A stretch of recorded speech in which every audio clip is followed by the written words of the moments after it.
वीर्यं करवावहै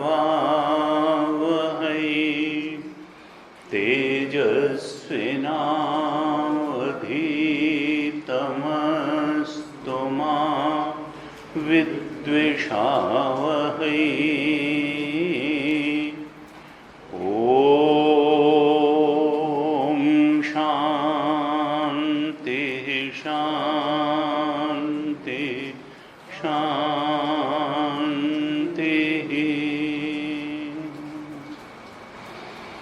सदाशिवसमारम्भां शङ्कराचार्यमध्यमाम् अस्मदाचार्यपर्यन्तां वन्दे गुरुपरम्पराम्।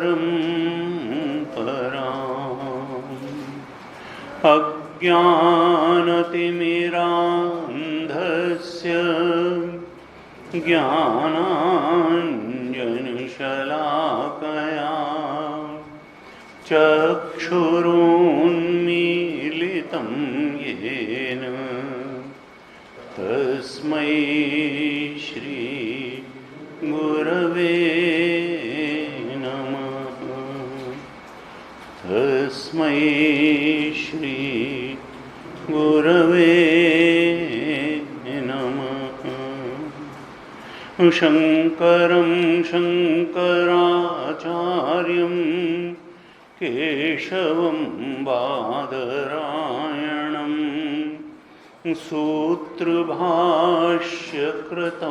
वन्दे भगवन्तौ पुनः पुनः।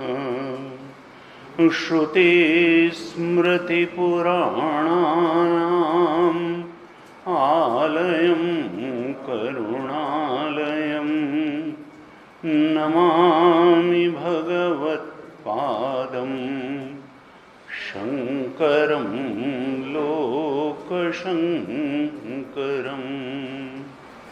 ईश्वरो गुरुरात्मेति मूर्तिभेदविभागिने व्योमवद्व्याप्तदेहाय दक्षिणामूर्तये नमः। दक्षिणामूर्तये नमः।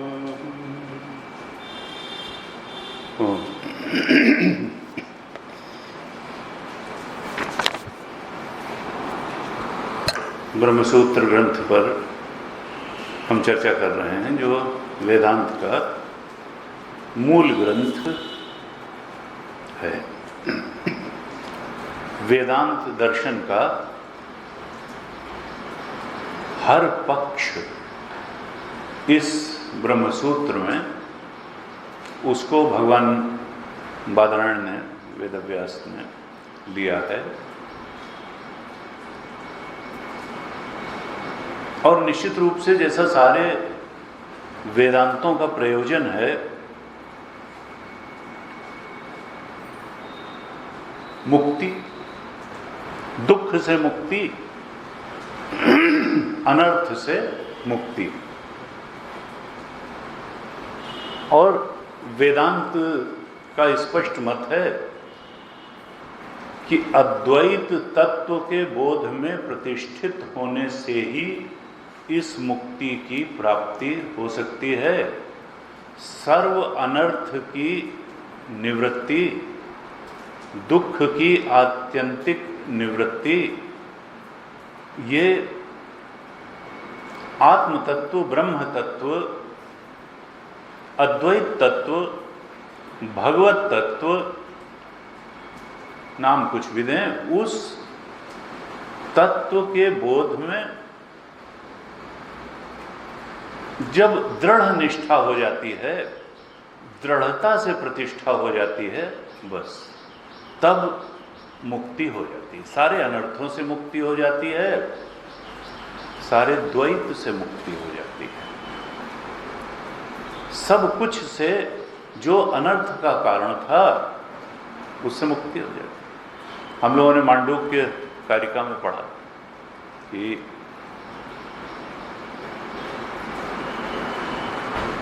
दुखम सर्वम अनुस्मृत्य काम भोगान निवर्तयेत। देखो, और भाष्यकार ने जब भाष्य लिखा तो बड़ा स्पष्ट रूप से लिखा था उसमें कि सर्वम द्वैतम अविद्या विजृंभितम दुखम एव, क्योंकि व्यक्ति दुख से ही मुक्ति चाहता है। देखिए, सुख की तो तलाश ही है, और वेदांत कहता है देखो सुख स्वरूप तुम्हारा आत्मा है, सुख विषय का धर्म है नहीं। ऐसा प्रतीत होता है कि विषय से सुख आता है, सुख विषय का धर्म नहीं है, उसके पीछे बहुत से दुख खड़ा हुआ है।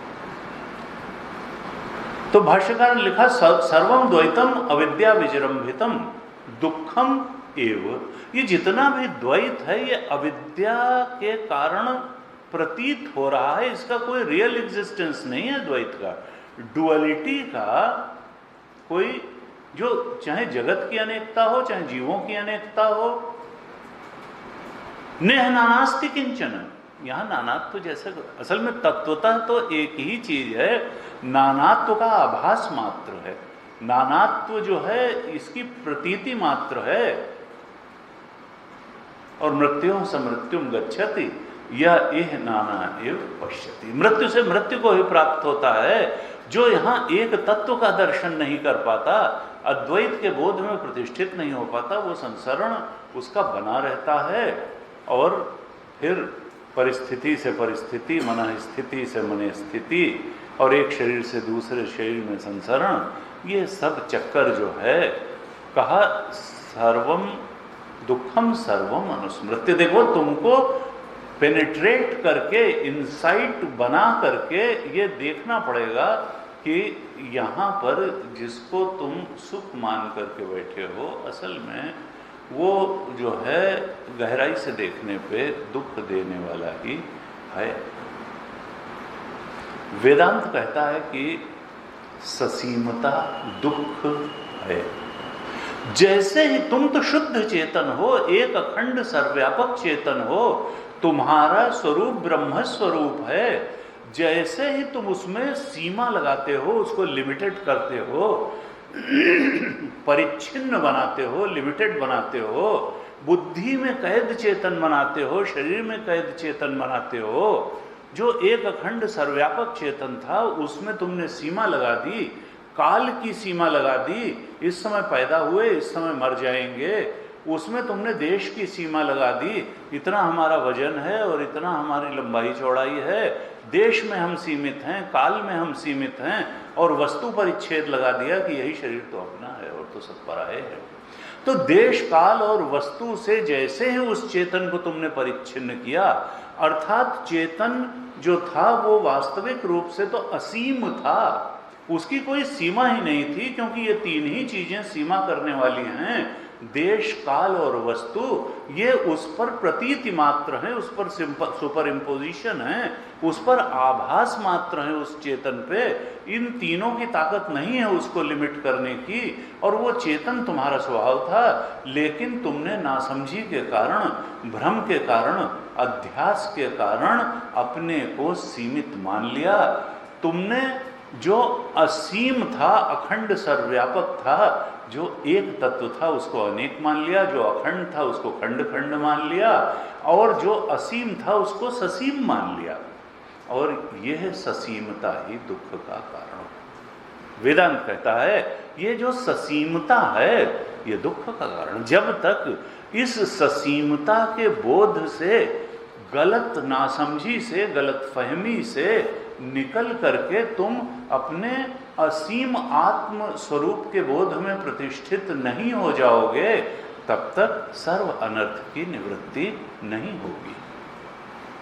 ससीमता हमेशा दुख का हेतु है, ये दुखद है, और असीमता सुखद है, वो सुखद स्वरूप है, तुम्हारा स्वरूप सुखद स्वरूप है। भगवान शंकराचार्य ने कहा, ईश्वर अनुग्रहाद एवं पुंसाम अद्वैत वासना। जब किसी व्यक्ति में अद्वैत तत्व के बोध में प्रतिष्ठित होने की जिज्ञासा होती है, उत्कंठा होती है, प्रेरणा होती है, उत्साह होता है, तो इसका मतलब क्या है कि ईश्वर का अनुग्रह हो चुका है। ईश्वर का अनुग्रह हुए बिना किसी के अंदर अद्वैत तत्व की वासना प्रकट ही नहीं होती। ईश्वर अनुग्रहात् एव पुंसाम अद्वैत वासना।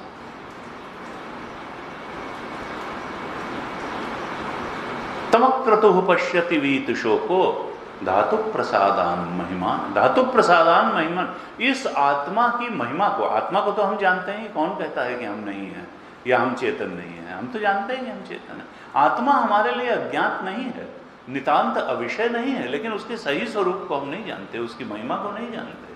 हम उसको ससीम करके जानते हैं, उसकी असीमता को नहीं जानते। तो कहा तमक्रतु पश्यति वीत शोको धातु प्रसादान में। धातु प्रसादान यानी ईश्वर की अनुकंपा से हम उसकी महिमा को जान लेते हैं, उसकी असीमता को जान लेते हैं, उसके रियल नेचर को जान लेते हैं, अपने रियल नेचर को जान लेते हैं। और जान करके पश्यति, देखते ही, जानते ही, अनुभव करते ही, उस बोध में दृढ़ता से प्रतिष्ठित होते ही वीत शोक, शोक के पार चले जाते हैं, दुख के पार चले जाते हैं। तमक्रतु, वो क्रिएटेड नहीं है, ये शरीर क्रिएट हुआ है एक दिन। हमारी भावनाएं क्रिएट होती हैं, खत्म होती हैं, बुद्धि के विचार क्रिएट होते हैं, खत्म होते हैं। वो न क्रिएट हुआ है जो हमारा चेतन तत्व है, न कभी खत्म होगा, वो तो अनादि और अनंत है। तो कहा वो जो अक्रतु है, जो क्रिएटेड नहीं है और जो कर्म से पाया भी नहीं जा सकता, तमक्रतु पश्यति, उसको जान करके, उसको पा करके वीत शोक हो जाता है, आत्मा को उसकी महिमा में जान लेता है।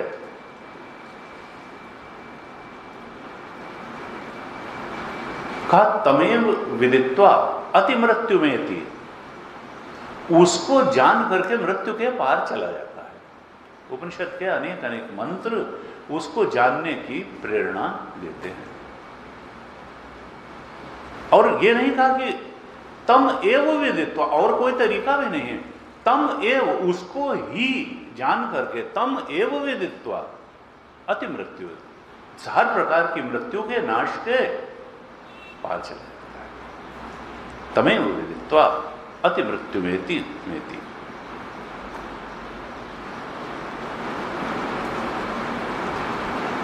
तो कहा ईश्वर अनुग्रहादेव पुंसामत्व, ईश्वर का अनुग्रह आवश्यक। देखिए वेदांत किसी साधना को नकारता नहीं है, कर्म की साधना को भी नहीं नकारता, उपासना की साधना को भी नहीं नकारता है, ध्यान की साधना को भी नहीं नकारता है, वो किसी साधना को, लेकिन हर साधना का एक उपयोग है और एक सीमा है।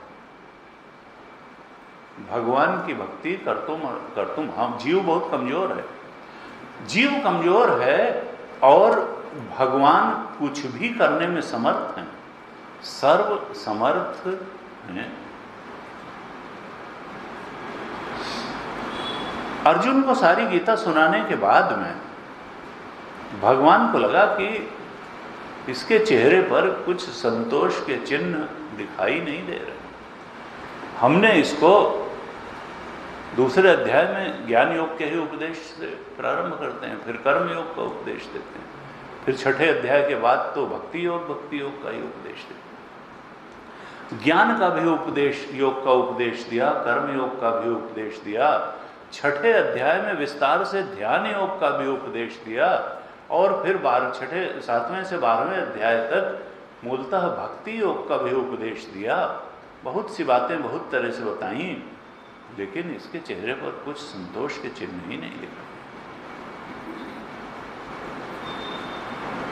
तब भगवान ने कहा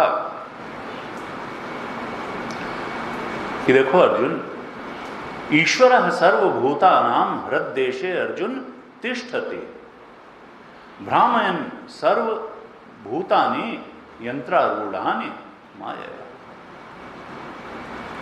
ये शरीर एक यंत्र है, ये बुद्धि भी एक यंत्र है, it is just a tool, जो कि तुमको अच्छे ढंग से, औजार अगर शार्प होगा, एक किसी संत ने कहा कि भाई हमने घर में काम लगाया तो बढ़ई आता था और सुबह 45 मिनट तक अपने बसुले को इसको सबको शार्प करता था। मैंने कहा भाई इस समय के तो हम तुमको काम के पैसे देते हैं, तुम ये अपने। उसने कहा नहीं, ये अगर हम ये नहीं करेंगे तो दिन भर हमारा काम आधा भी नहीं हो पाएगा जितना हम करते हैं। तो ये औजार को शार्प करना ये काम का ही पार्ट है और बड़ा महत्वपूर्ण पार्ट है। और ये बुद्धि हो, मन हो, शरीर हो, ये सब औजार हैं काम करने के लिए। क्या काम करने के लिए? कर्मयोग करने के लिए, ध्यान योग करने के लिए, भक्ति योग करने के लिए और ज्ञान योग करने के लिए। ये टूल है, यही तो टूल है, यही तो औजार हैं। तो इसलिए इनको शार्प करना बहुत जरूरी है और इनके शार्प करने के ही ये तमाम माध्यम हैं। कर्म योग इनको शार्प करने का माध्यम है, ध्यान योग माध्यम है, भक्ति योग माध्यम है और फिर ज्ञान योग से मुक्ति। तो कहा देखो अर्जुन,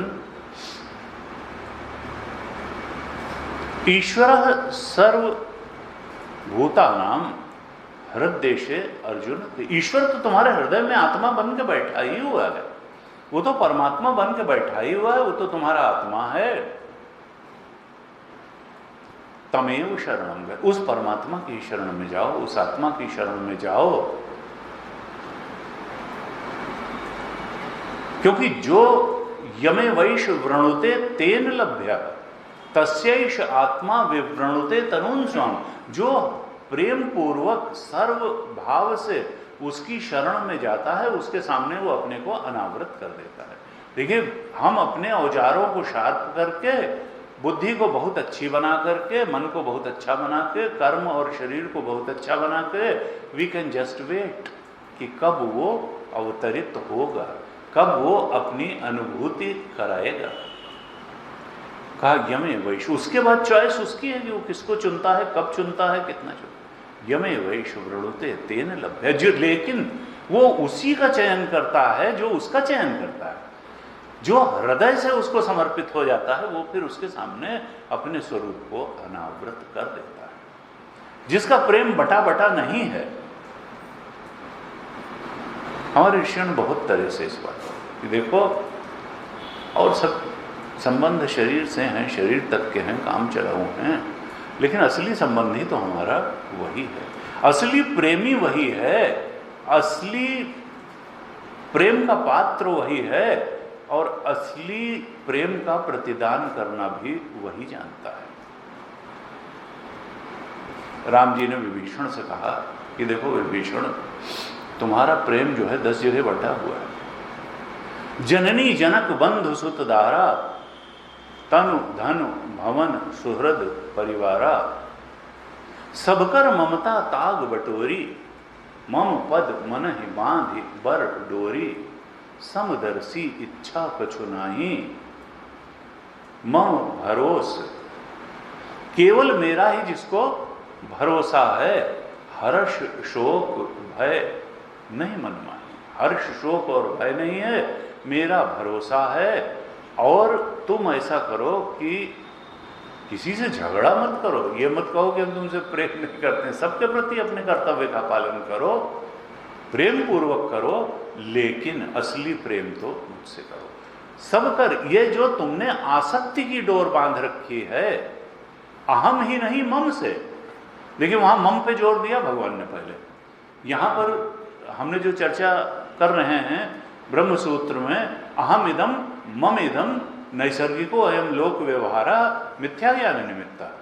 ये जो अहम के साथ इदम का मेल करके और फिर मम के साथ इदम का मेल करके जो व्यवहार होता है, लोक व्यवहार होता है, ये मिथ्या ज्ञान के निमित्त से होता है।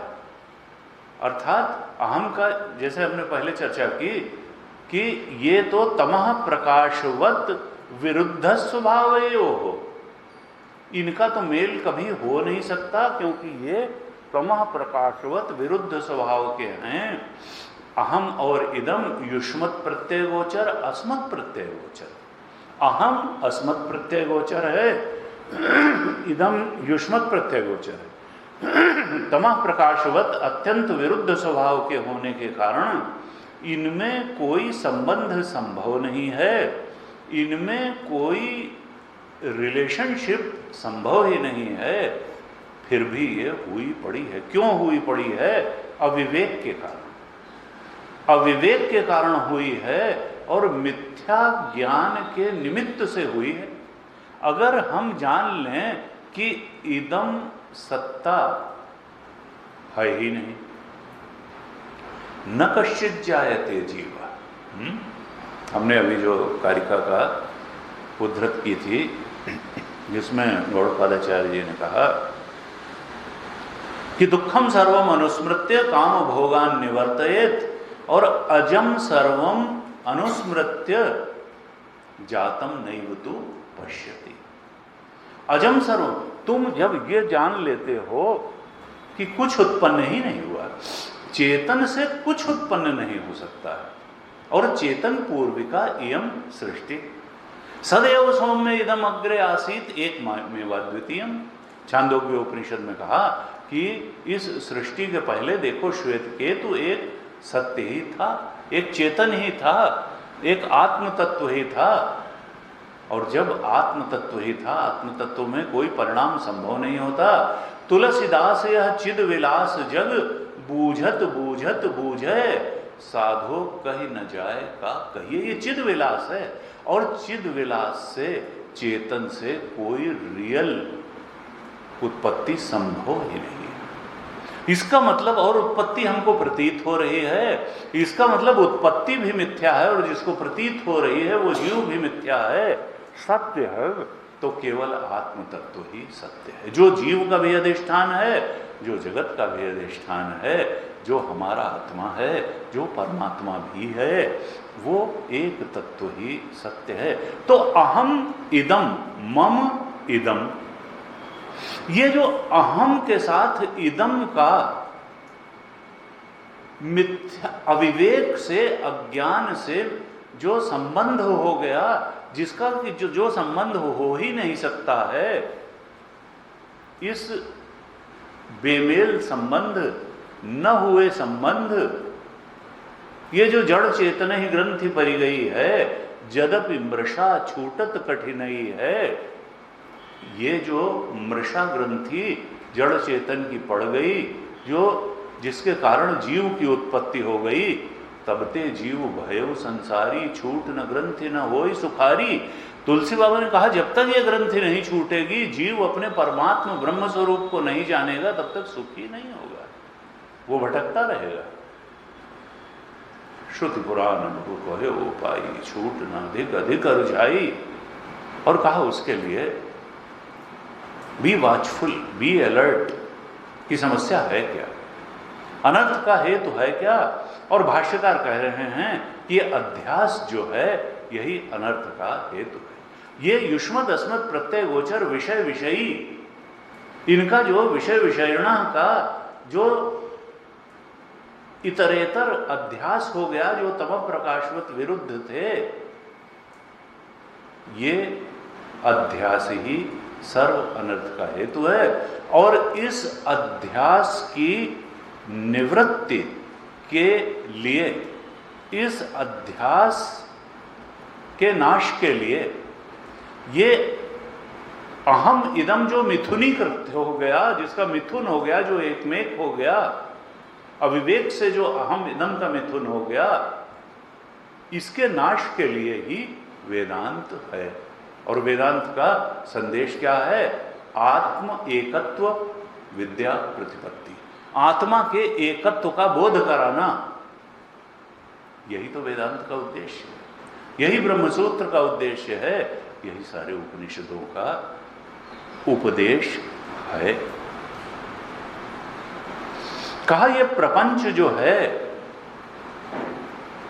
इसमें बड़ी बांधने की शक्ति है। विषय, जो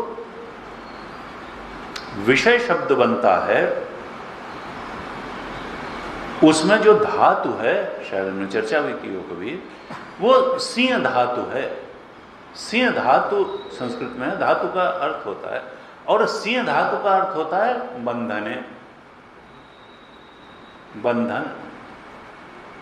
ये विषय क्या है? विषय का वही है जिसमें बांधने की शक्ति है। कभी विद्या से बंधता है तो कहता है मैं विद्वान हूं, कभी धन से बंधता है तो कहता है कि मैं धनवान हूं। हमारे चेतन स्वरूप पर, शुद्ध चेतन स्वरूप पर विषय चढ़ बैठते हैं और अहम को इदम से मिला करके ही हम अपनी पहचान करते हैं। कभी शुद्ध अहम के रूप में हम अपनी पहचान ही नहीं करते। हम हमेशा अपनी पहचान अहम और इदम को मिला करके ही करते हैं। मैं मनुष्य हूं, मैं ब्राह्मण हूं, मैं धनवान हूं, मैं विद्वान हूं, मैं बलवान हूं, मैं ये हूं। कभी जो, और ये मिथ्या प्रतीति है अहम इदम की, ये संबंध हो नहीं सकता है, तब प्रकाशवत विरुद्ध है। लेकिन हमारे साथ दिक्कत क्या है कि हम हमेशा अपनी पहचान अहम और इदम को मिला करके ही करते हैं। इदम को हटा करके हमने कभी अपनी पहचान जानने की कोशिश ही नहीं की। और शास्त्र कहता है जिस दिन इदम को हटा करके तुम अहम के रूप में ही अपनी पहचान कर लोगे, उस दिन ये अहम ससीम अहम नहीं निकलेगा, ये असीम अहम निकलेगा। क्योंकि इदम से ही तो ये परिच्छिन्न हो जाता है और दुख का कारण बनता है। इस इदम को हटा करके तुम केवल अहम के रूप में अपनी पहचान बना लो तो तुम असीम अहम निकलोगे, तुम शुद्ध आत्म तत्व ब्रह्म तत्व निकलोगे और तुम मुक्त हो जाओगे। मुक्ति का यही मार्ग है। तमेव विदित्वा अतिमृत्यु वेति, उसी से तुम मुक्त हो जाओगे। तो सिंह बंधने इस संसार में, संसार के विषयों में, संपूर्ण प्रपंच में बांधने की शक्ति है। चेतन जो है में बांधने की शक्ति नहीं, चेतन बंधता नहीं है। वास्तव में चेतन जो हमारा शुद्ध स्वरूप है वो नित्य मुक्त है। बार बार आपने सुना होगा वेदांत में नित्य शुद्ध मुक्त स्वभाव है, नित्य शुद्ध मुक्त है। असल में ये जो जीव है, जीव चेतन है, यही बंधन में पड़ा हुआ है और यही विषयों से लिप्त भी होता है। जो हमारा मूल ओंकार स्वरूप आत्मा है वो कभी किसी चीज से लिप्त ही नहीं हुआ, वो तो परमात्मा स्वरूप ही है। लेकिन मूल बंधन क्या है? जब अहम और इदम मिल गया और फिर क्या है, हम हैं तो असीम और हमने इदम से बंध के अपने को ससीम मान लिया, तो हमारी सहज इच्छा होती है कि हम असीमता की तरफ बढ़ें, स्वरूप की तरफ बढ़ें, अपने असीम स्वरूप की तरफ बढ़ें। लेकिन वो असीम स्वरूप की तरफ बढ़ने का जो मेथड, जो तरीका वेदांत बताता है वो है इदम से को छोड़ करके अहम को जान लो। लेकिन हम क्या करते हैं कि हम सोचते हैं हम इदम में और कई आभूषण लगा करके असीमता की तरफ बढ़ जाएंगे। हम इदम को छोड़ने के बजाय इदम को 1 डिग्री है 2 डिग्री हो जाए, 1 पद है उससे आगे का पद हो जाए, 1 मकान है 10 मकान हो जाए, ये हो जाए, इदम को बढ़ाते जाने से हम सोचते हैं हम असीम हो जाएंगे। और वहां इदम को छोड़ने से असीम तो तुम्हारा स्वरूप ही है।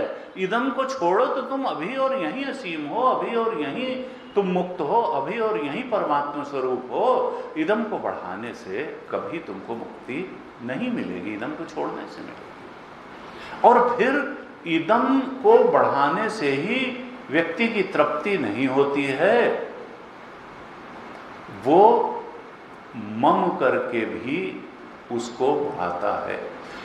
मनुष्य की इच्छा विस्तार की है, चूंकि विस्तार ब्रह्म उसका स्वरूप है, सबसे विस्तृत ब्रह्म उस चेतन का स्वरूप है।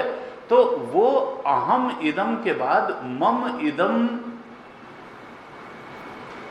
को भी ला करके जीवन में और उस विस्तार को पाना चाहता है।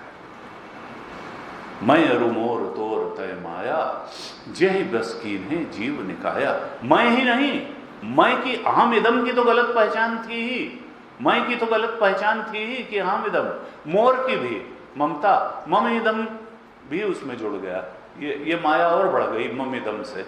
मैं से ही माया थी, मम इदम से और बढ़ी, मैं और मोर तोर, और फिर तू और तेरा भी हो गया, झगड़े भी हो गए, द्वेष भी हो गया, राग हुआ, द्वेष हुआ। तोर तय माया जही बस की नहीं जीव लिखा। सारे जीव इसमें बंधे हुए हैं, भगवान ने कहा, केवल ज्ञानी मुक्त है।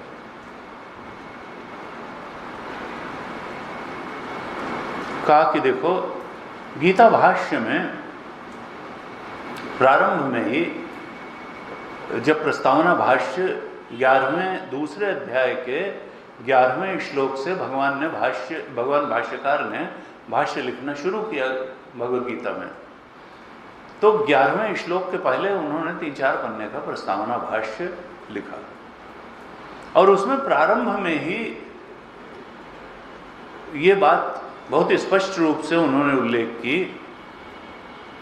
कि मूल बंधन क्या है, और it is only a matter of bondage and liberation. ये तो तय है कि हम बंधे हुए हैं, बंधन में पड़े हुए हैं और लिबरेट होना चाहते हैं हम जो है। तो ये बंधन का स्वरूप क्या है और लिबरेशन का तरीका क्या होगा, ये बहुत स्पष्ट होना चाहिए। तो क्योंकि अज्ञान से ही बंधन है और अज्ञान की निवृत्ति से ही लिबरेशन है। वेदांत कहता है तुम बंधे बंधे हो नहीं असल में, नासमझी के कारण तुम अपने को बंधा हुआ मानते हो, और समझदारी हो जाने से तुम भी और यही मुक्त हो जाओ। तो वहां गीता भाष्य में दूसरे अध्याय के 11वें श्लोक के पहले भगवान शंकराचार्य ने लिखा कि देखो बंधन का स्वरूप क्या है, अहम एषाम मम एते। बस ये जो 2 प्रत्यय हैं बुद्धि में, यही बंधन का स्वरूप है। अहम एषाम मम एते, अहम एषाम, मैं ये हूं, मैं बुद्धिमान बलवान धनवान ये हूं, मैं इस स्थूल शरीर वाला हूं, मैं इस सूक्ष्म शरीर वाला हूं। अहम एषाम, मैं के बारे में जो गलत पहचान है ये बंधन का हेतु है कि मैं ये हूं अहम एषाम, और ये मेरे हैं मम है, मम एते, ये मेरे भाई हैं, ये मेरी बहन है, ये मेरी ये है, ये मेरा मकान है, ये मेरी गाड़ी है। अहम एषाम मम एते, यही बंधन का मूल स्वरूप है, यही मूल बंधन है। देखिए वहां शब्द बदल दिए, यहां ब्रह्मसूत्र भाष्य में शब्द दूसरे लिखे, यहां युष्मत अस्मत् प्रत्यय गोचर लिखा, विषय विषयिणी लिखा, अहम इदम मम इदम लिखा, शब्द बदल दिए, अहम इदम मम इदम। नैसर्गिको अयम लोक व्यवहार, लेकिन व्यवहार आत्मा का आत्मा के साथ नहीं होता। व्यवहार हमेशा अहम को इदम से जोड़ के ही होगा। जब तक ये नहीं होगा कि ये ब्रह्मचारी जी हैं और ये वर्मा जी हैं, ये शर्मा जी, तब तक व्यवहार कैसे करेंगे। नैसर्गिको अयम लोक व्यवहार, लेकिन है मिथ्या। ये बात ज्ञानी जानता है कि ये जो सारा अहम से इदम का जोड़ना भी मिथ्या ज्ञान निमित्त से है, और व्यवहार तो उस मिथ्या ज्ञान के निमित्त से ही होगा।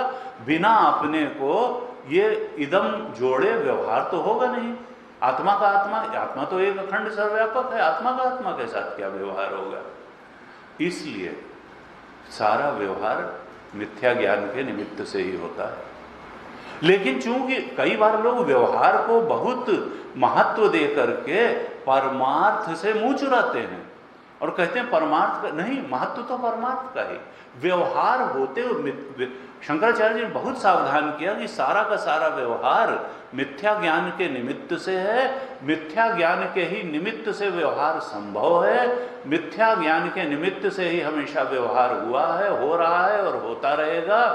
लेकिन यह है मिथ्या ज्ञान निमित्त से, क्योंकि अहम से इदम को जोड़ करके अपनी बहन के साथ दूसरा व्यवहार होगा, अपने मकान के साथ दूसरा व्यवहार होगा, अपनी गाड़ी के साथ दूसरा व्यवहार होगा। तो इसलिए व्यवहार तो हमेशा अहम को इदम से जोड़ के और मम को इदम से जोड़ के ही होगा। इसमें कोई कंफ्यूजन नहीं रखना है कि व्यवहार तो अहम को इदम से जोड़ के होगा, मम को इदम से जोड़ के होगा। लेकिन यह भी ध्यान रखना है कि ये सारा का सारा व्यवहार मिथ्या ज्ञान निमित्त ही है। जो सत्य ज्ञान है वो क्या है कि हमारा स्वरूप शुद्ध सच्चिदानंद स्वरूप है, ब्रह्म स्वरूप है। हम ससीम नहीं हैं, हम असीम हैं, हम एक अखंड सर्वव्यापक आत्मा हैं और सारे जीवों का यही स्वरूप है, जगत का भी यही स्वरूप है, परमात्मा का ही यही स्वरूप है। नेह नानास्ति किंचन। सत्य यह है कि यहाँ नानात्व तो है ही नहीं, हमारे अलावा कुछ है नहीं, तुम ही तुम हो, दूसरा कोई नहीं। ये चेतन ही है, चिद विलास जब, अब वो हमारा आत्मा है, तुलसीदास है। और कोई बढ़ा करके नहीं, देश तो इस पर इल्यूजन है, काल तो इस पर इल्यूजन है। ये नहीं कि जो चेतन हम अनुभव कर रहे हैं उसको काल में जब हम अनंत कर देंगे तब वो जो है ब्रह्म बनेगा, या देश में अनंत कर देंगे तब वो ब्रह्म बनेगा, सारी वस्तुओं में भेद देंगे। वस्तुएं तो इल्यूजन है, तुम कहाँ भेदोगे उसको? देश तो इल्यूजन है, कहाँ उसको बढ़ाओगे? काल तो इल्यूजन है, कहाँ उसको अनंत करोगे? अभी और यहीं जो चेतन तुम अनुभव कर रहे हो उसको बस इदम से अलग कर दो तो यही और यही ब्रह्म है, यही शुद्ध चेतन है। कुछ बढ़ाना नहीं है, न काल में बढ़ाना है, न देश में बढ़ाना है, न वस्तुओं में बढ़ाना है, बस इसको अलग कर लेना है। जो जड़ चेतन ही ग्रंथि पर गई है, इसको बोध द्वारा भिद्यते हृदय ग्रंथि छिद्यन्ते सर्वशिक्षा क्षीयन्ते चास्य कर्माणि तस्मिन् दृष्टे परा। सब कुछ स्पष्ट हो जाता है इस ग्रंथि के भेदन के बाद। लेकिन तो वहां कहा भगवान शंकराचार्य ने कि अहम एषाम मम एते, ये मैं हूं और ये मेरे हैं। जो मैं के बारे में गलत धारणा है और मेरे के बारे में ये मिथ्या ज्ञान निमित्त है, ये कभी अहम का इदम से संपर्क नहीं हो सकता, मम का इदम से हो नहीं सकता है।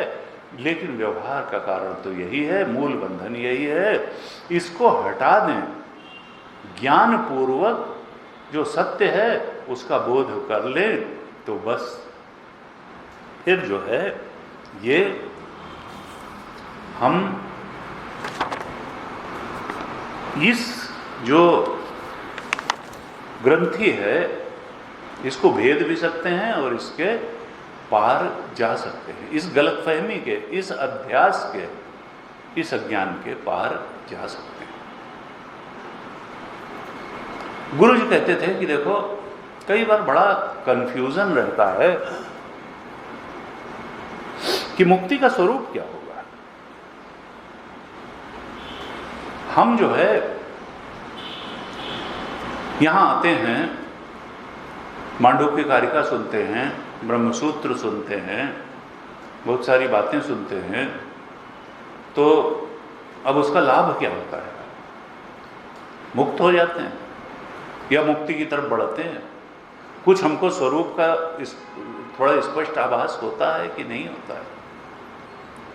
तो कल हम सिद्धवाड़ी में जहाँ हमने भी पढ़ाई की, बाहर टहल रहे थे, तब तक एक गाड़ी रुकी आकर के, चूँकि हिमाचल के टूरिस्ट मैप पे वहाँ का राम मंदिर है, बाहर से एंट्रेंस पे, तो कई बार टूरिस्ट भी आते हैं, कई बार महात्मा लोग भी आ जाते हैं। तो एक दो गाड़ियाँ रुकी, उनमें कुछ महात्मा लोग थे तो दर्शन के, तो मैं खड़ा था, मैंने कहा देखा कि महात्मा लोग, हमने प्रणाम किया तो उन्होंने कहा कि अच्छा आप यहाँ हैं, तो यहाँ क्या होता है? तो हमने कहा कि यहाँ पर जो है वेदांत का अध्ययन होता है, गुरुदेव ने ऐसी परंपरा डाली है कि यहाँ पर जो है वेदांत का प्रशिक्षण दिया जाता है, अध्ययन अध्यापन का कार्य होता है। तो जैसे कि होता है कि भाई हर आदमी तत्काल ही सामने वाले को अपने से थोड़ा कम बुद्धिमान डिक्लेयर करने की कोशिश करता है। उन्होंने तुरंत कहा, वो जो महात्मा थे उनमें से किसी ने कहा कि अच्छा ये बताइए कि यहाँ खाली पढ़ना पढ़ाना ही होता है या कुछ अनुभूति भी है? यहाँ बस खाली पढ़ना पढ़ाना ही होता है या कुछ अनुभूति भी है? अब हमारे गुरु जी तो एक गुरु,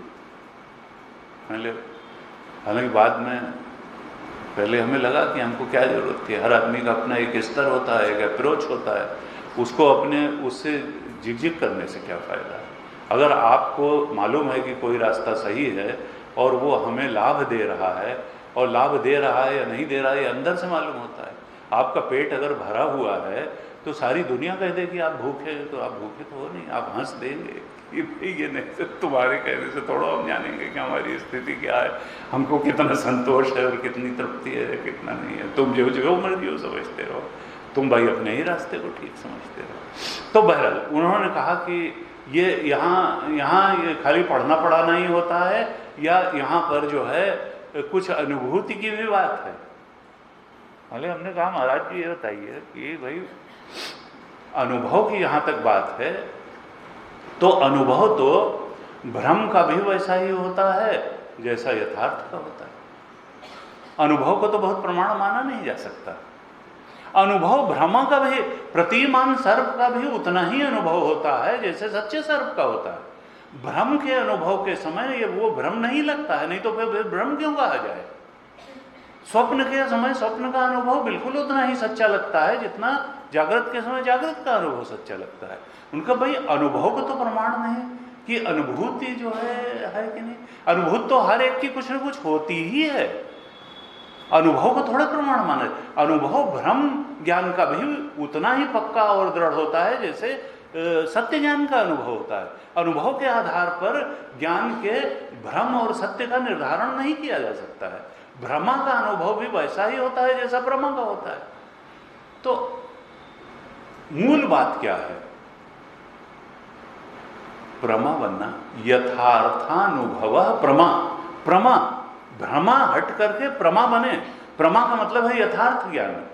भ्रम ज्ञान जाए और यथार्थ ज्ञान आए, ये असली चीज है। और इसका मापदंड अनुभव नहीं है। अनुभव तो हर एक को है ही। जो अपने को स्थूल शरीर माने है उसका भी अनुभव है, जो सूक्ष्म शरीर माने है उसका भी अनुभव है, जो ठीक रास्ते चलता है उसका भी अनुभव है, जो गलत रास्ते चलता है उसका अनुभव तो सभी का है। तो अनुभव तो कोई बहुत प्रमाण नहीं है। सवाल यह है कि चीनी मीठी है, चीनी मीठी है तो यह ज्ञानेंद्रिय है रसना।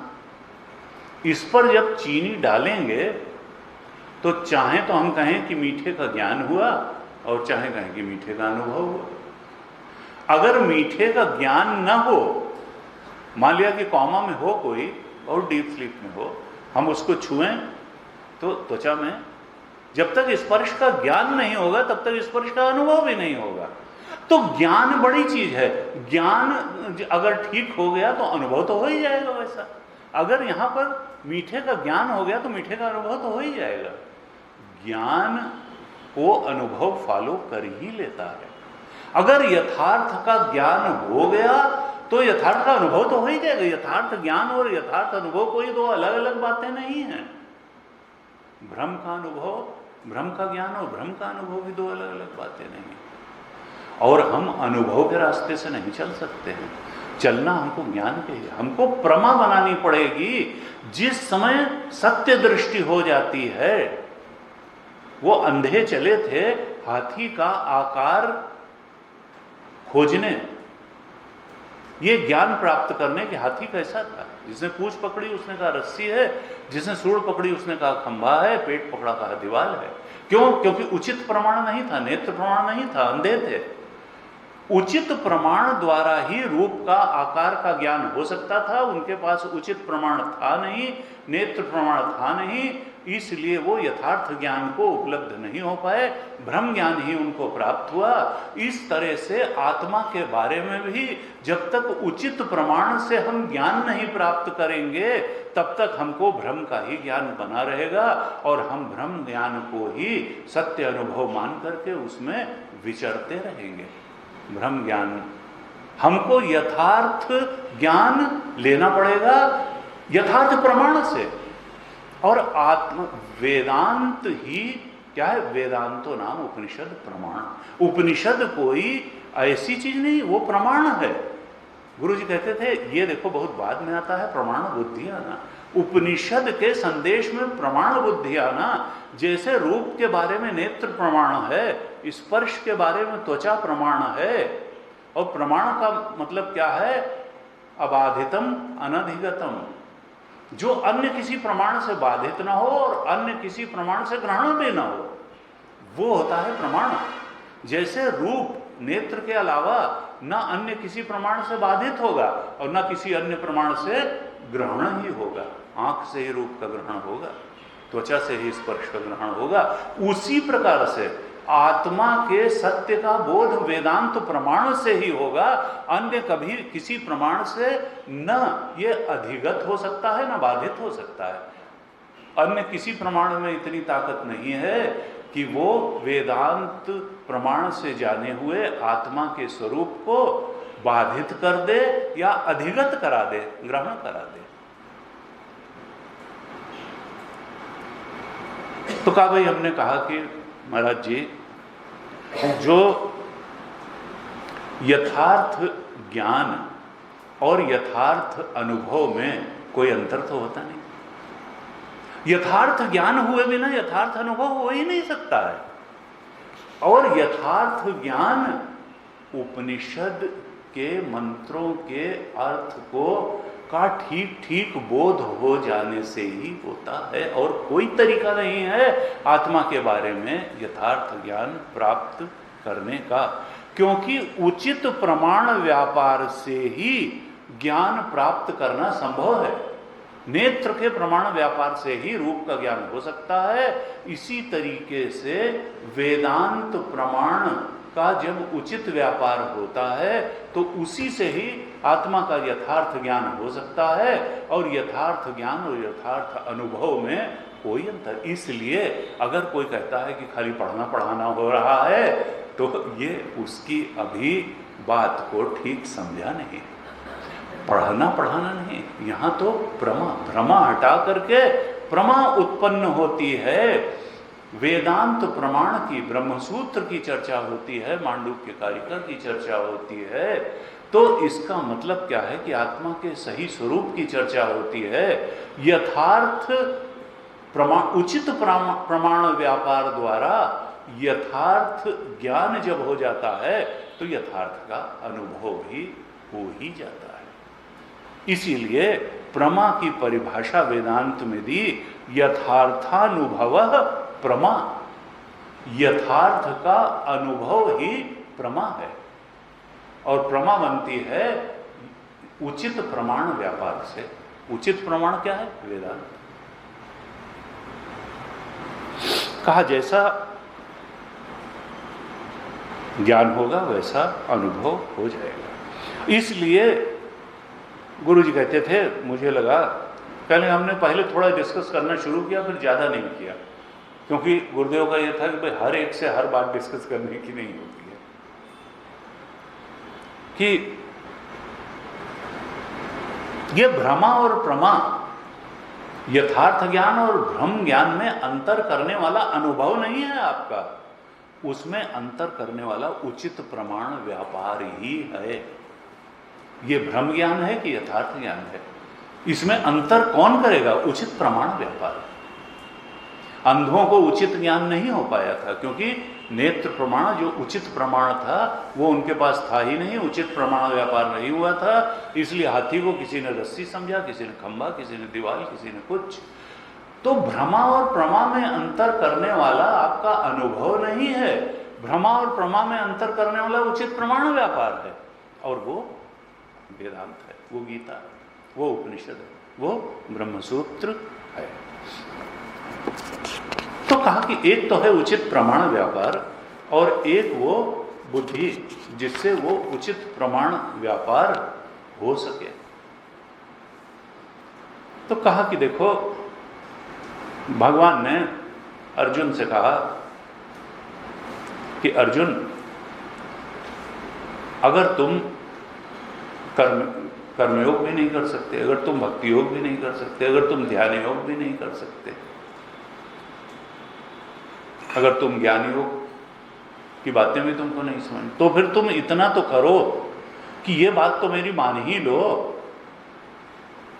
कि मैं कृष्ण परमात्मा एकमात्र सत्य, इस सच्चिदानंद रूपाय सबका आत्मा बन करके बैठा हूं, तो तुम्हारा भी आत्मा बन करके बैठा हूं। ईश्वर सर्वभूतानां हृद्देशे अर्जुन तिष्ठति, और कहा कि तमेव शरणं गच्छ, तुम उस परमात्मा की, उस आत्मा की चेतन की शरण में चले जाओ। और वहां भी एव कहा, जननी जनक मंदु सुतदारा तरुण सबकर ममता ताग बटोरी मम पद तम एव शरणम तमेव विदित्वा, क्योंकि होना है अति मृत्यु है तो तमेव, उसकी ही शरण में जाओ। 10 चीजों की शरण में मत जाओ कि कुछ हमारा धन की शरण में है, कुछ मकान की शरण में है, कुछ संबंधों की शरण, ना, तमेव शरणम गच्छ, उस एक चेतन आत्म तत्व परमात्मा की ही शरण में जाओ जो तुम्हारा आत्मा बनकर के बैठा है, जो बाहर में कृष्ण परमात्मा के रूप में सामने तुम्हें उपदेश दे रहा हूं।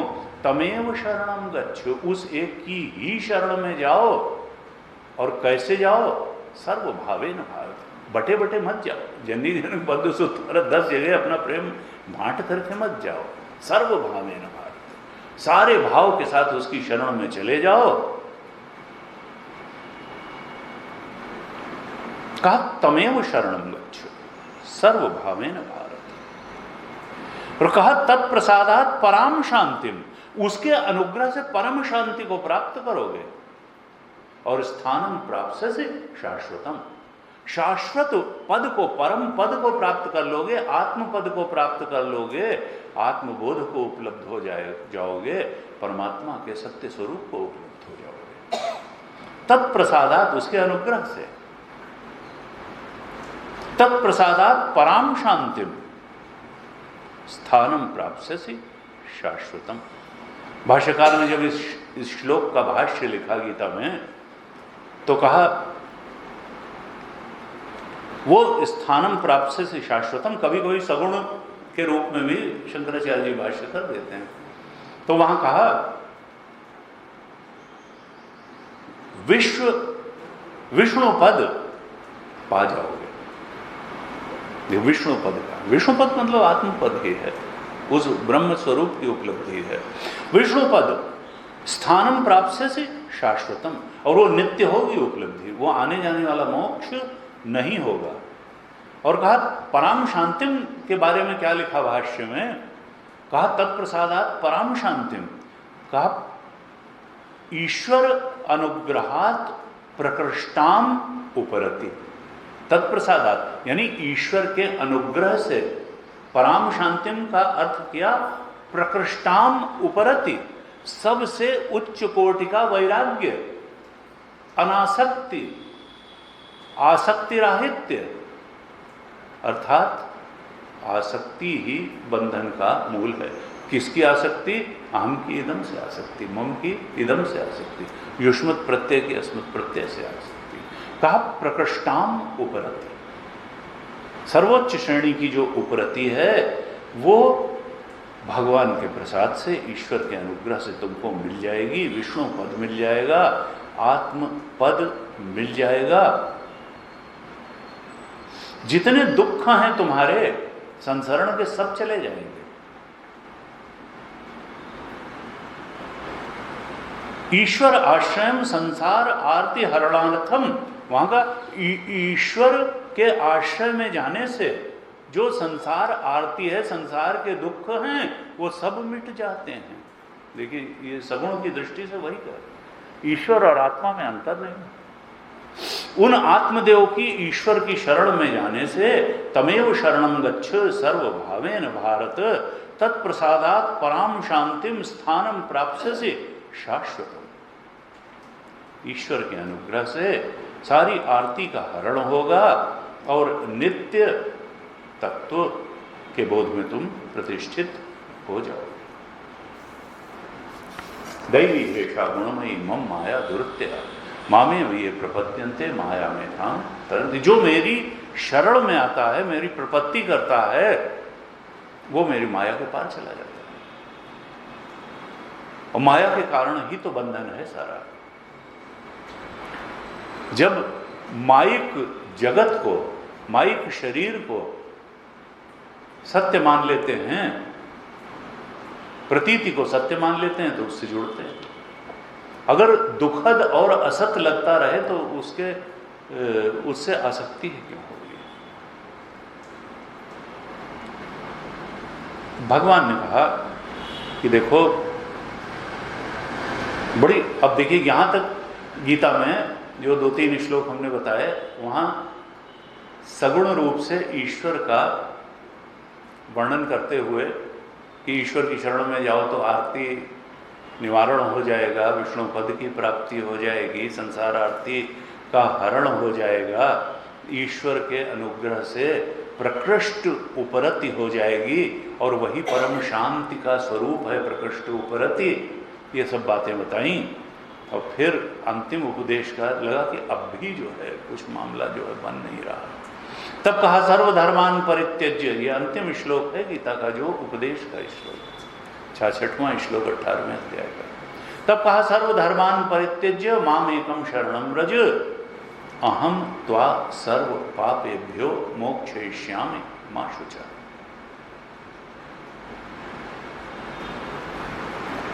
कहा सर्वधर्मान परित्यज्य, भाष्यकार ने इसका भाष्य लिखा तो कहा सर्वकर्मान परित्यज्य। धर्म तो कर्म रूप ही होता है, यानी कर्म में बहुत आसक्ति मत रखो, कर्म से जो भी मिलेगा काल में नष्ट हो जाएगा। कर्म करो लेकिन बहुत आसक्ति कि इससे जने क्या मिल जाएगा, ये चीज नहीं है। जने क्या ईश्वर के अनुग्रह से मिलेगा, आत्मा के बोध से मिलेगा, प्रकृष्टाम उपरति से मिलेगा, भगवान की शरण में जाने से मिलेगा। तो इसलिए पहले तो कहा सर्वधर्मान परित्यज्य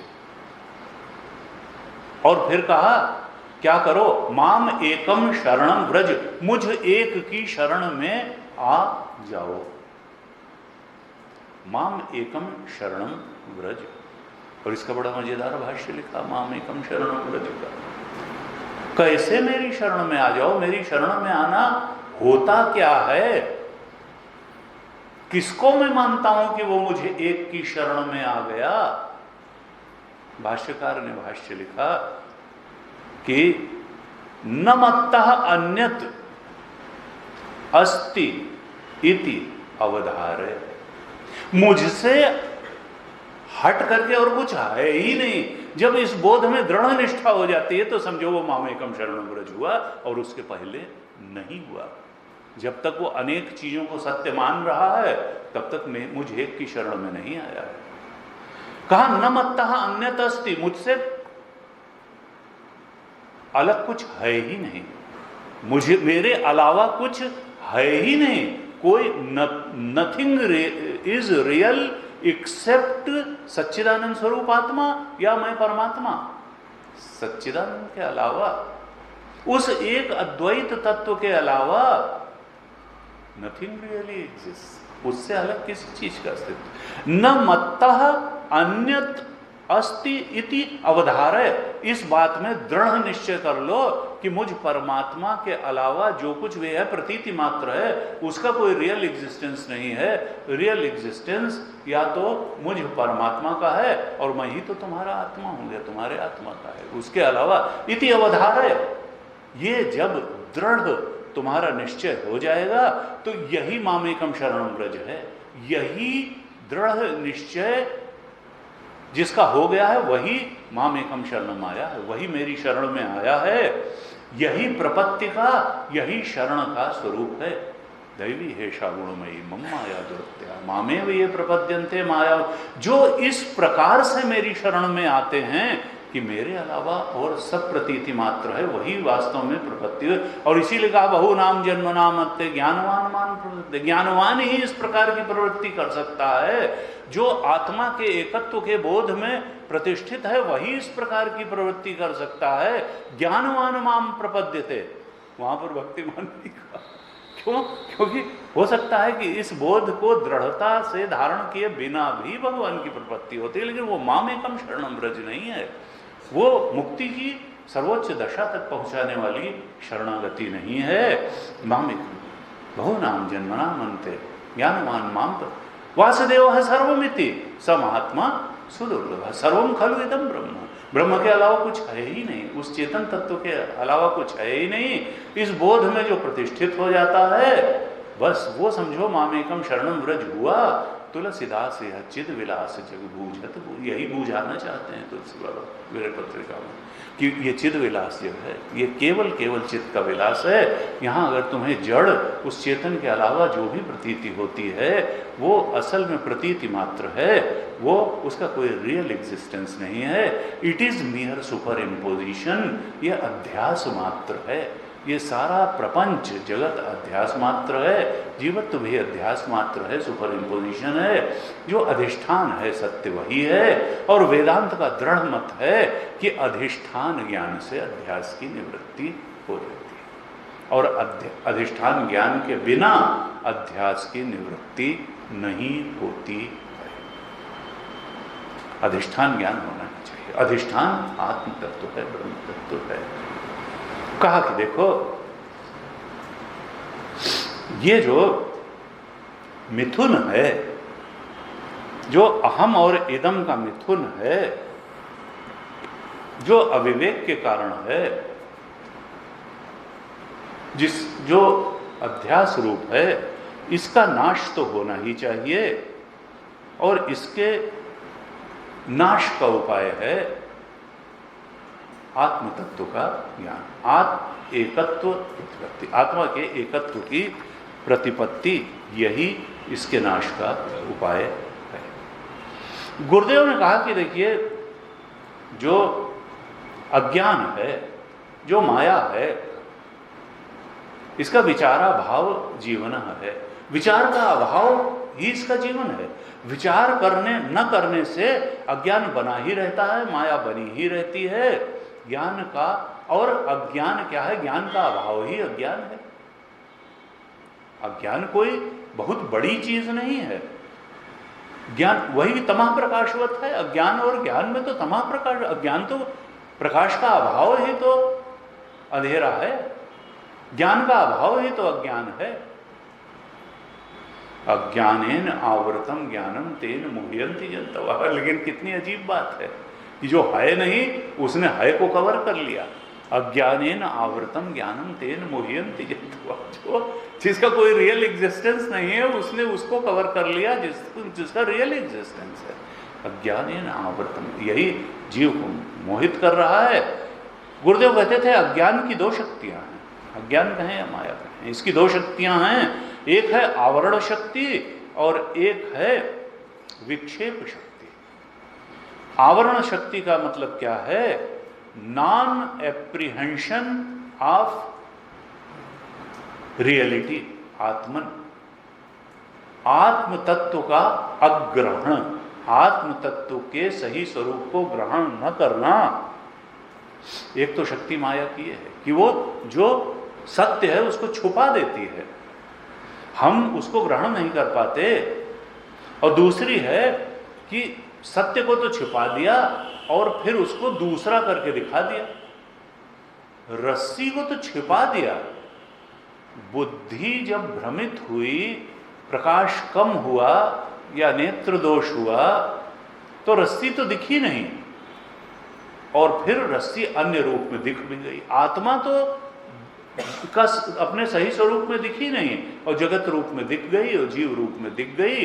रस्सी जो है सांप रूप में दिख गई, माला, भूछिद्र, डंडा, पता नहीं किस किस रूप में दिख गई। हमेशा अध्यास में अनेकता होती है और अज्ञान एक होता है। अज्ञान का निवारण होगा तो सबको रस्सी ही दिखेगी, जिसको डंडा दिख रहा था, जिसको सर्प दिख रहा था, जिसको भूछिद्र दिख रहा था, जिसको जलधारा दिख रही थी, जिसको माला दिख रहा था। हमेशा प्रपंच में अनेकता है, ब्रह्म ज्ञान में अनेकता है। सत्य ज्ञान तो एक ही है, आत्म तत्व का ज्ञान, यथार्थ ज्ञान तो एक ही है। तो कहा जो उसका अन्यथा ग्रहण हो जाता है, उसी सत्य का नॉन एप्रीहेंशन, आवरण शक्ति है एक माया की, और दूसरी है मिस एप्रीहेंशन या अन्यथा ग्रहण, और इसी को कहते हैं अध्यास। जैसे सीप का ज्ञान तो हुआ नहीं, और फिर उसमें भ्रम ज्ञान क्या हो गया, अध्यास क्या हो गया, चांदी का। जो वस्तु थी, उसका तो नॉन एप्रीहेंशन हो गया, और उसमें चांदी का मिस एप्रीहेंशन हो गया, चांदी का अध्यास हो गया। ऐसे ही, और जब सीप का ज्ञान हो जाएगा, अधिष्ठान क्या है? सीप, और अध्यस्त है उस पर चांदी। अधिष्ठान ज्ञान से ही अध्यास की निवृत्ति होती है, वेदांत कहता है। इसलिए आत्मज्ञान बहुत आवश्यक है। सीप के ज्ञान से चांदी का भ्रम, चांदी होने और चांदी का जो भ्रम है, सबकी समूल निवृत्ति हो जाएगी। अज्ञान और अज्ञान के जितने कच्चे बच्चे थे, सबकी समूल निवृत्ति हो जाएगी अधिष्ठान ज्ञान होते ही। सीप का ज्ञान होते ही चांदी की भी निवृत्ति हो जाएगी। फिर चांदी को लेने के लिए जो लोभ उत्पन्न हो रहा था, उसकी भी निवृत्ति हो जाएगी। अगर कोई और उसको लेने बढ़ गया, उससे झगड़ा हो गया, क्रोध हो गया, उसकी भी, जितने भी ऑफशूट थे उस अध्यास के, उसकी भी अधिष्ठान ज्ञान होते ही जो अध्यस्त था उसकी भी निवृत्ति हो जाएगी। उसकी जितनी ऑफशूट वृत्तियां प्रवृत्तियां थीं, उनकी भी निवृत्ति हो जाएगी। सारी माया व्यापी रहो ब्रह्मांड मह, माया कटक प्रचंड, सेनापति कामादि भट, दंभ कपट पाखंड। माया का अंत होते ही, नॉन एप्रीहेंशन जाते ही, जो उसके और तमाम थे, दंभ कपट पाखंड, वो सारे ही सारे एक साथ चले जाएंगे। सर्व अनर्थ की एक साथ निवृत्ति होगी। ऐसे ही आत्मज्ञान से जीवोस्मि की निवृत्ति हो जाएगी। ये जो भ्रम से हम अपने को जीव माने बैठे थे और जगत से जितनी आसक्ति माने बैठे थे, जगत को, वो सब की निवृत्ति होगी। जीव जगत अनेकता सबकी निवृत्ति होगी। और ये निवृत्ति वेदांत ज्ञान से ही, यथार्थ ज्ञान से ही होगी। देखिए, वेदांत का में स्पष्ट मत है कि समाधि में अन्यथा ग्रहण की तो निवृत्ति हो जाती है, विक्षेप की निवृत्ति हो जाती है, लेकिन नॉन एप्रीहेंशन या अज्ञान की निवृत्ति नहीं होती। अज्ञान की निवृत्ति ज्ञान से ही हो सकती है। इसलिए वेदांत समाधि को बोध का साधन नहीं मानता। समाधि को वो चित्त की चंचलता को शांत करने का बहुत बड़ा साधन मानता है। षट संपत्ति में भगवान शंकराचार्य ने ध्यान को एक साधन माना, बहुत सशक्त साधन माना। बुद्धि को तैयार करने में ध्यान बहुत सशक्त साधन है। जो चंचलता, अनेकाग्रता होती है बुद्धि की, वो ध्यान से शांत होती है। समाधि से वो बिल्कुल एकाग्र हो जाती है बुद्धि, लेकिन अज्ञान का नाश नहीं होता। अज्ञान का नाश तो ज्ञान से ही होगा, वेदांत प्रमाण से ही होगा। समाधि में जाने से अज्ञान, मिस एप्रीहेंशन खत्म हो जाएगा, नॉन एप्रीहेंशन नहीं जाएगा। तत्व का जो अग्रहण था वो समाधि लगाने से नहीं दूर होगा, वो ज्ञान से ही दूर। हाँ, तत्व का जो अन्यथा ग्रहण था वो समाधि में और ध्यान की गहराइयों में खत्म हो जाएगा। इसलिए वेदांत कहता है, देखो, उचित प्रमाण चाहिए और उचित प्रमाण वेदांत ही है। सुषुप्ति में भी अज्ञान का नाश नहीं होता, विक्षेप का तो नाश हो जाता है, इसलिए दुख तो होता नहीं सुषुप्ति में। डीप स्लीप में भी अज्ञान बना रहता है, समाधि में भी अज्ञान बना रहता है। अज्ञान का नाश अगर होगा तो वेदांत प्रमाण से उचित ज्ञान के द्वारा ही होगा। ऐसे जो है कहा कि देखो, ये जो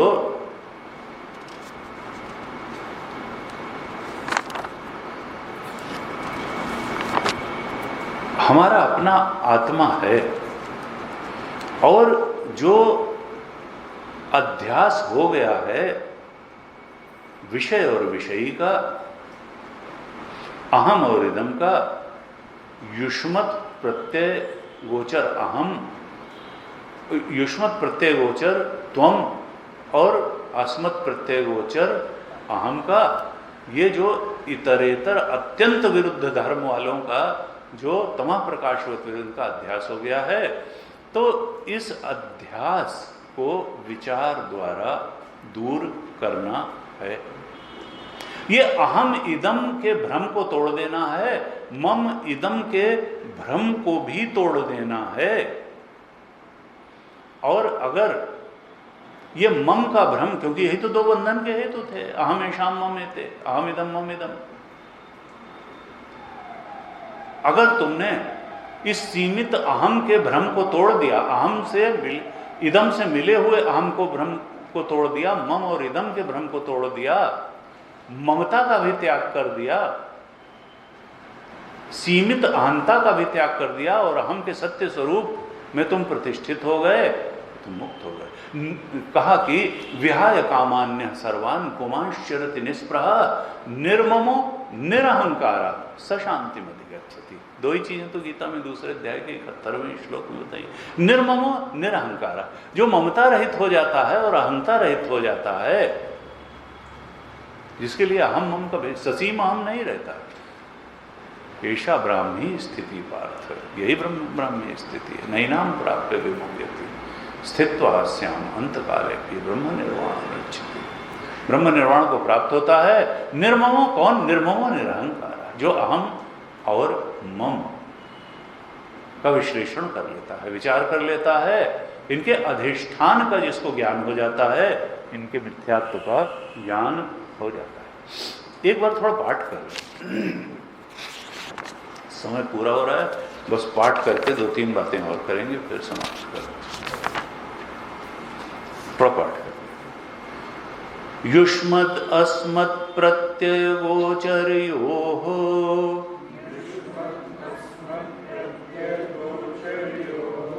विषय विषयिणः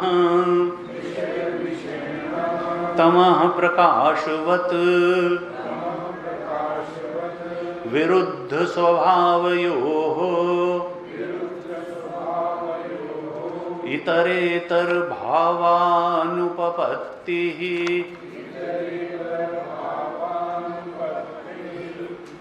इतरेतर भावानुपपत्तौ सिद्धायां तद्धर्माणामपि सुतराम् इतरेतर भावानुपपत्तिः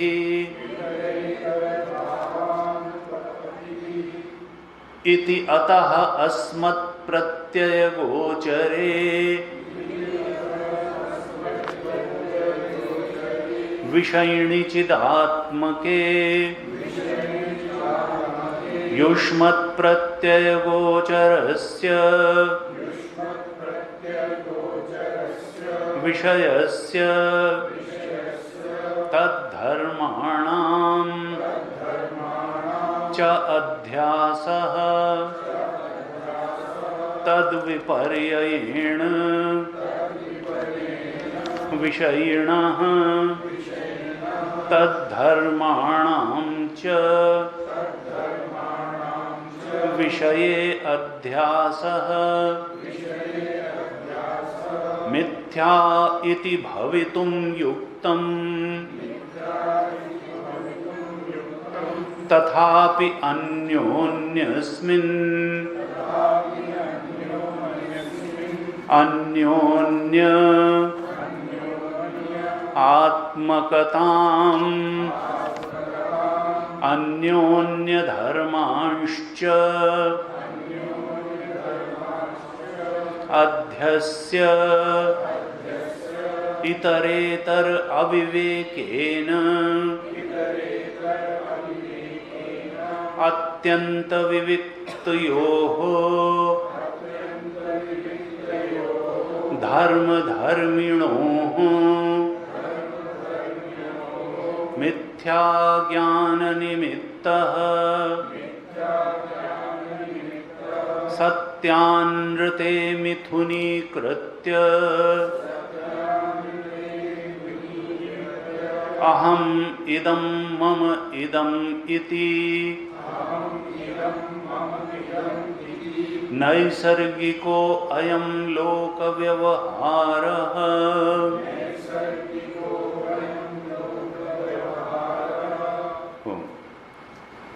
अंत में कहा कि ये जो अन्योन्य धर्मीध्यास भी हुआ और धर्माध्यास भी हुआ, हमने चर्चा की। धर्मों का भी अध्यास हुआ, जैसे तप्त लौहखंड का हमने दृष्टांत दिया था कि लोहे के धर्म अग्नि में चले गए।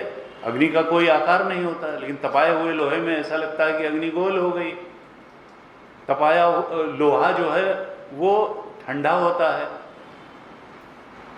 और अग्नि गर्म होती है, तो अग्नि का गुण तो लोहे में आ गया, लोहा गर्म लगने लगा और अग्नि आकारवान लगने लगी। इस तरह अन्योन्याध्यास हो गया।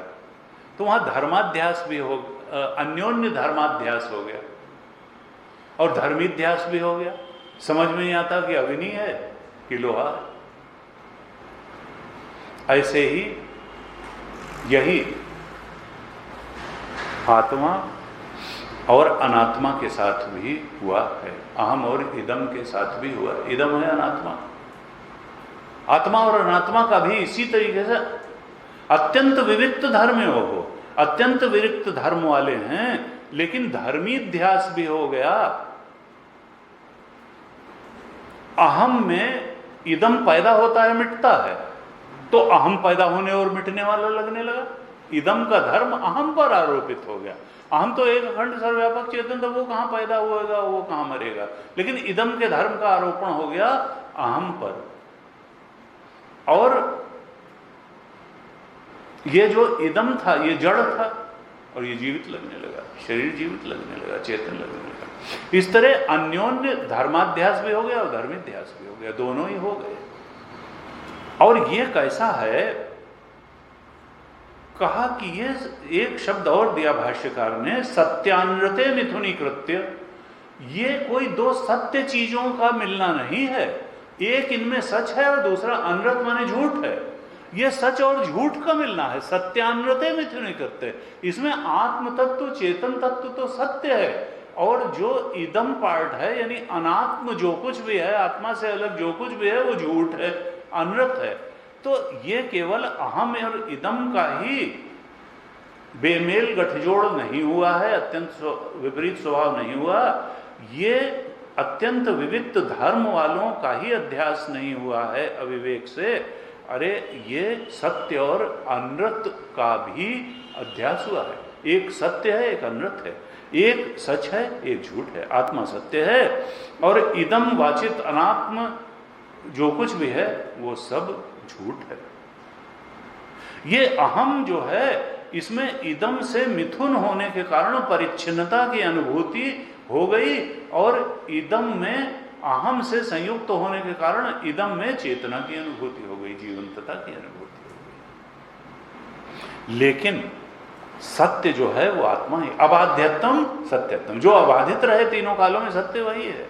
ये शरीर थोड़ा सत्य है तो बाधित हो जाता है, विचार भी बाधित होते हैं, भावनाएं भी बाधित होती हैं। केवल आत्म तत्व, चेतन तत्व, जानने वाला तत्व, अहम का सत्य स्वरूप ही जो है अबाधित है। जीवत्व भी ज्ञान बाध्य है, ये जगत भी ज्ञान बाध्य है। जो भी बाधित हो जाए वो सत्य नहीं। अबाध्यत्व सत्यत्व, केवल वही जो है वो है। अब एक प्रश्न उठाते हैं पूर्व पक्ष को, अयम अध्यास नामिति। पूर्व पक्षी एक प्रश्न करता है कि ठीक है, आपने इतना सब बता दिया, अहम इदम एक सत्य है, एक झूठ है, और अविवेक के कारण ये अध्यास हो गया है दोनों में, इतरेतर धर्माध्यास हो गया, धर्मीध्यास हो गया। जरा ये तो हमको बताओ कि ये अध्यास कहते किसको हैं? को अयम अध्यासो नामेति। अध्यास की थोड़ी परिभाषा करो, अध्यास किसको कहते हैं? अब ये क्या बताना चाह रहा है कि अगर तो ये कह दें कि अध्यास सच में होता है, कोई परिभाषा दे दें और अध्यास की ठीक से परिभाषा दे दें, तो फिर हम कह दें तो फिर अध्यास तो सत्य है, तो फिर ये मुक्ति कैसे होगी? और अगर ये कह देंगे हम डिफाइन नहीं कर सकते हैं, अध्यास होता ही नहीं है, तब भी हम कह देंगे कि हाँ तो लो, अध्यास तो होता ही नहीं, तो इतना झगड़ा क्यों खड़ा करके बैठे हुए हो? दोनों तरफ से फंसाने की कोशिश करता है कि भाई ये अध्यास जो है होता क्या है, थोड़ा तुम बता दो हमको। अब इसके आगे जो भाष्य है उसको जो है वो पहला तो करीब करीब जो है लक्षण भाष्य था। ये लोक व्यवहार तक, इसमें 3 जो भाष्य है 27वें पेज तक, इसके 3 पार्ट कहे जाते हैं। पहला है लक्षण भाष्य कि जो युष्मद अस्मत् प्रत्यय गोचर से लेकर के नैसर्गिको अहम लोक व्यवहार तक ये लक्षण भाष्य है।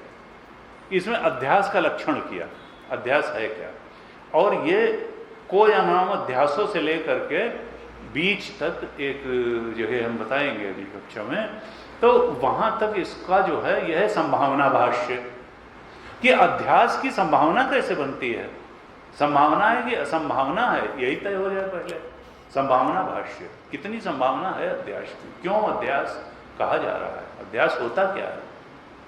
शंकराचार्य जी किसको अध्यास मानते हैं, शून्यवादी बौद्ध किसको अध्यास मानते हैं, क्षणिक विज्ञानवादी किसको अध्यास मानते हैं, योग वाले किसको मानते हैं, सांख्य वाले, वैशेषिक न्याय वाले किसको अध्यास मानते हैं, ये सब डिस्कशन थोड़ा थोड़ा अभी होगा।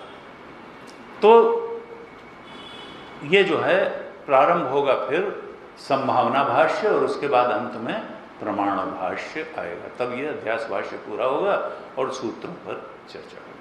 आज ही करते हैं। ओम पूर्णमदः पूर्णमिदं पूर्णात् पूर्णमुदच्यते पूर्णस्य पूर्णमादाय पूर्णमेवावशिष्यते। ओम शांति शांति शांति। हरि ओम श्री गुरुभ्यो नमः। हरि